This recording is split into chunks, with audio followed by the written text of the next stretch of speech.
Beshinchi misol tahlili minus 3x kvadrat minus 4x qo'shilgan 2 teng 0 tenglamaning ildizlari x1 va x2 bo'lsa, x1 ko'paytirilgan qavs ichida x2 minus 1 minus x2 ifodaning qiymatini topishimiz kerak. Ushbu ifodani soddalashtirib olamiz. Qavs ochadigan bo'lsak, x1 ko'paytirilgan x2 minus x1 minus x2 barobar x1 ko'paytirilgan x2 x1 va x2 dan minus ishorani chiqarib olsak, qavs ichida x1 plus x2. Demak, bizga kvadrat tenglamani ildizlar ko'paytmasi va ildizlar yig'indisi kerak bo'ladi. Kvadrat tenglama minus 3x kvadrat minus 4x plus 2 teng 0.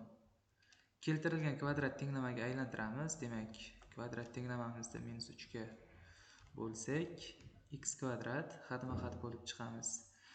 Minus 4 da minus 3 ga bo'lsak, 4 taqsim 3x minus 2 taqsim 3 teng 0. Vetga ko'ra ildizlari yig'indisi x yonidagi koeffitsiyentni qarama-qarshisiga, ya'ni minus 4 taqsim 3 ga teng bo'ladi. Ildizlar ko'paytmasi ozod xatga minus 2 taqsim 3 ga teng. Demak, qiymatlarimizni olib borib qo'yamiz. Bu yerdan, ya'ni vet orqali topdik. Ildizlar ko'paytmasi minus 2 taqsim 3 ga teng. Ildizlar yig'indisi bo'lsa minus 4 taqsim 3 ga teng.